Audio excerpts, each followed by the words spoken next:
سلام ومرحبا بكم معايا اليوم فيديو جديد. القضية ديال اليوم وقعت سنة 2016 بمدينة برشيد.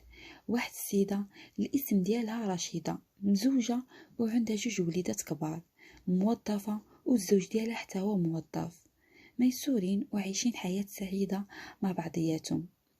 رشيدة كان في العمر ديالها 46 سنة، عندها واحد صاحبتها قريبة ليها بزاف الروح بالروح، وهاد صاحبتها خدامة معاها. قوة الصداقة اللي كانت تجمعهم واحد الوقيته ولاو بحال خواتات، تمشيو عند بعضياتهم وتتبادلوا الزيارات، ولاو بحال عائلة مفاهمين ومنسجمين مع بعضياتهم.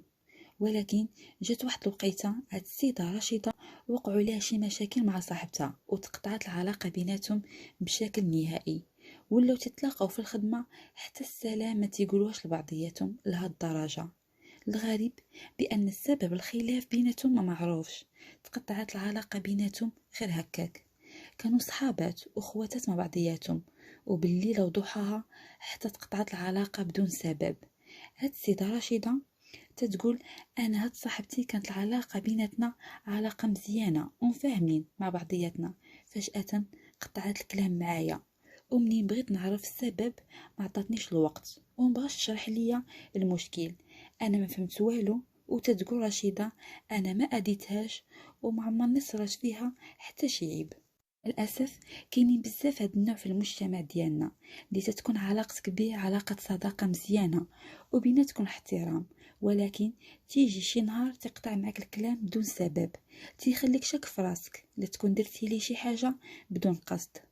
المهم منين شافت السيده رشيده صاحبتها مبقاش تهضر معاها، خلات على خاطرها، وحتى هي عطاتها الثقار، وداز واحد المده طويله وهما ما تيهضروش مع بعضياتهم، قاطعين الكلام، تتلاقاو في الخدمه حتى السلام بيناتهم تقطعات.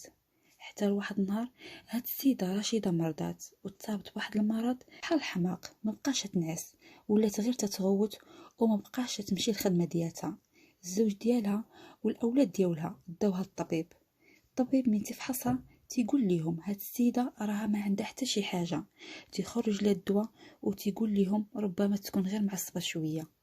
انت رشيدة منين تتاخد هاد الدواء تتهدن وتترتاح شوية، ولكن منين تسالي المفعول ديال هاد الدواء من الجسم ديالها تترجع كيف ما كانت، تبدا تهضر غير بوحدها وتدير شي تصرفات غريبة.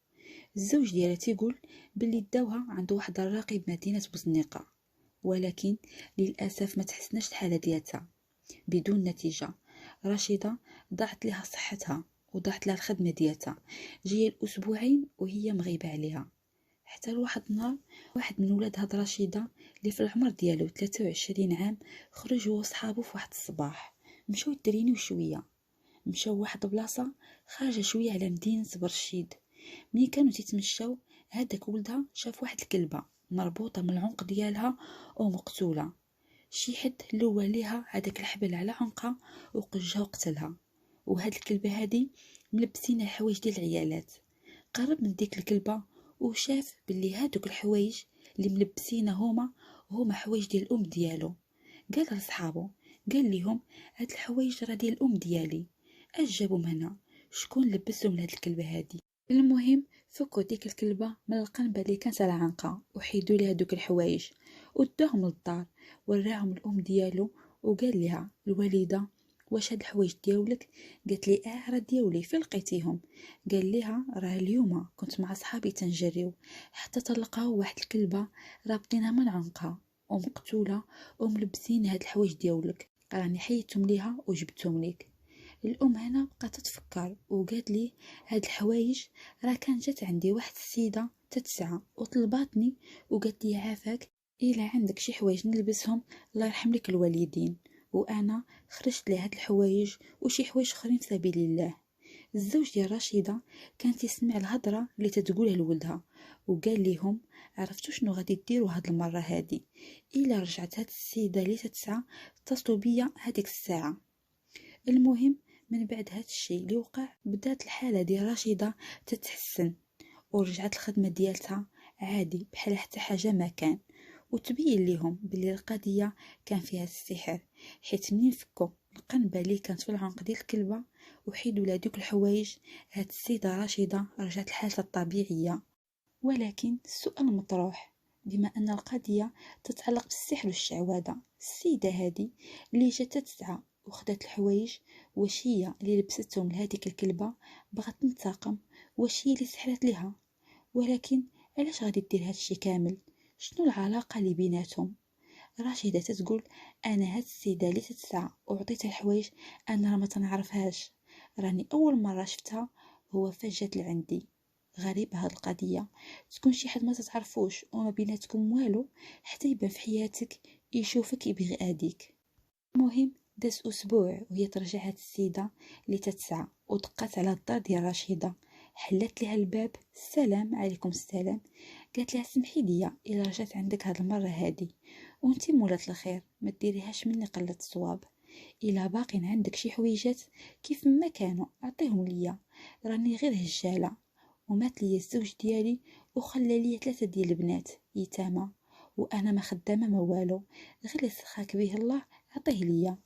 قالت لها رشيدة: واخا، مرحبا، تسنيني انا غادي ندخل نجمع لك شي حوايج ونخرجهم ليك. دخلت رشيدة واتصلت بالزوج ديالها، قالت لي: راه ديك السيدة اللي تتسعى اللي جات عندي داك النهار راه رجعات تاني. الزوج ديالها قال لها: حاولي تعطليها شويه، انا غادي نجي. وبالفعل جا وجاب معاه البوليس للدار، قال لهم: هاد السيدة هادي جات عند الزوجة ديالي دابا جايه الشهر وعطاتها شي حوايج، ولكن دابا شي ايام قليله كان خرج ولدي في واحد الصباح هو وصحابو، حتى لقاو الحوايج اللي عطيناها لهاد السيدة ملبسينهم واحد الكلبة ورابطينها بواحد الحبل ومقتولة. البوليس هنا فهموا شنو واقع وعارفين بحال هاد الحالة ديال السحر. قالوا السيدة اللي تتسعى: شنو تتقولي انتي في هادشي؟ قالت لهم: اسيدي انا غادي نجيكم الصراحة، ماشي اني اللي لبست ديك الكلبة، انا غير مأمورة، واللي صيفطاتني نجيب الحوايج من عند هاد الناس راهي فلانة. شكون هي فلانة؟ هي الصديقة ديال رشيدة اللي خدامة معاها، اللي كانت معاها بحال خواتات ماشي صحابات.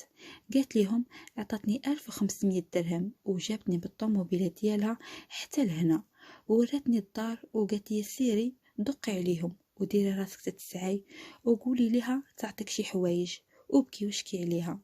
هنا البوليس جابوا الموظفة اللي هي الصديقة ديال رشيدة وواجهوها بالسيدة اللي تتسعى، واعترفت حتى هي باللي هي اللي صيفطاتها وقالت ليها: جيبي لي الحوايج ديال ديك المرأة بأي طريقة، وعطاتها 1500 درهم مقابل هاد الخدمة. هاد السيدة هادي الصديقة ديال رشيدة اعترفت بلي الموضوع عنده علاقة بالسحر والشعوذة، وتواطأ معاهم واحد الساحر هو بنفسه اللي لبس دوك الملابس ديك الكلبة، وهو اللي قجها بالحبل في عنقها حتى ماتت.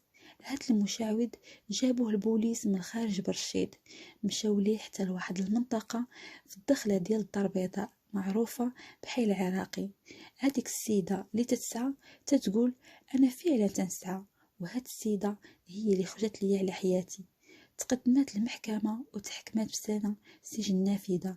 أما الصديقة ديال رشيدة الخائنة الحقودة الحسودة تحكمت 3 سنوات، وحتى المشعوذ تحكم 3 سنوات. ولكن علاش هاد السيدة بغات تأذي الصديقة ديالتها؟ شنو السبب اللي خلاها توصل هادشي، تخسر فلوسها ووقتها غير باش تأذي صاحبتها وخدامة معاها؟ كانوا بحال خواتات عائلة وحدة، وبالطبع ما كاين حتى شي سبب من الغير الغيرة والحسد. رشيدة تتقول: ما كاين حتى شي سبب، علاقتنا كانت علاقة جيدة، بدون سبب قطعت كلام معايا وما بقاش تهضر معايا، وهذه هي الصداقة السامة. وهنا تتسالي القضية ديال اليوم. نتلاقاو في فيديو جديد إن شاء الله.